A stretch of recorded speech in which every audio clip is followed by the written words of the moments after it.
Private distribution of securities. The distribution of shares of stock, of bonds, or of any other sort of securities can be done in a private or public manner.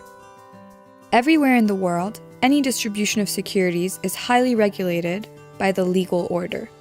This arises from the very nature of the security that incorporates a right or an obligation on a support, but whose neither quality nor value nor problems can be determined by examining it. Traditionally, it is a certificate, a document made out of thick, secure paper, but with the evolution of the stock markets and stock exchanges that followed those of information technologies answering to the need to accelerate the speed of transaction, the support has dematerialized to become first a register and then a database. However, in the private distribution world, the security is either always a certificate or a register of shareholders or of bondholders, held by the issuing company of the securities in question called issuer.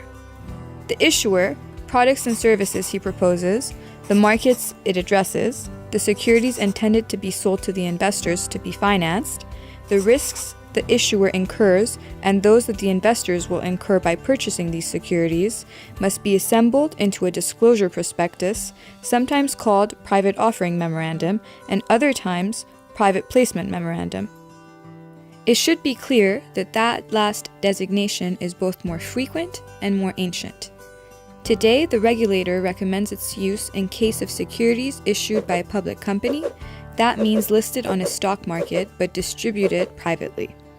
In the much more rare case where private distribution aims at the resale or at the total or partial liquidation of the participation of a shareholder or of the bonds of a creditor, the distribution is made through the prospectus called private distribution memorandum. This exceptional case is a situation of distribution on the secondary market, that is, whose proceeds of the sales goes to a third-party shareholder or creditor and not to the issuer as on the primary market. In insider jargon, they are referred to by their acronyms POM, PPM, and PDM. The essential rules of private distribution. 1. Any securities private or public distribution must be done on the base of a prospectus. 2.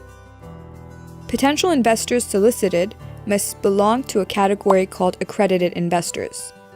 It can be simply defined by saying they must either be professional or rich, because it allows them to hire the services of a professional. 3. The person who presents the opportunity of investment, called broker, must be a director or an employee of the issuer or a registered financial intermediary such as securities broker, trader, investment banker, commercial banker, financial advisor, fund manager, and so forth. 4. The broker may not use arguments that are not included in the prospectus. 5. The broker is not allowed to sell a financial return or a valuation result by saying your investment will be doubled within X number of years. 6. The broker may not personally or through a third party guarantee the investment by committing to reimburse or to compensate totally or partially the potential loss the investor might incur. 7. The broker is not allowed to convince the investor by offering him or her promotional gifts or by retroceding all or part of his commission. 8. The broker may not sell in conditions other than those described in the prospectus and mainly not sell at a different price from the one stated in the prospectus. 9. The broker is strictly forbidden to remunerate an investor's advisor or any person directly or indirectly participating in his decision process. 10. The broker may not amend or complete the prospectus, draft other securities sales documents, or use third parties' ones. 11. The broker may not warranty the investor an exit deadline. 12. The broker is not allowed to use news from the issuer as a term of investment. An example, the issuer having officially announced its initial public offering for a given period, the broker uses this news release as a proof to the investor that he or she will be able to liquidate his or her participation during this period. 13.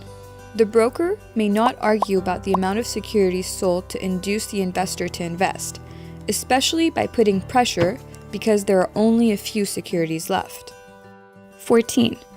The broker may use the name of some investors of reference, but may not neglect the aspect of suitability requirements of an investment for one specific investor.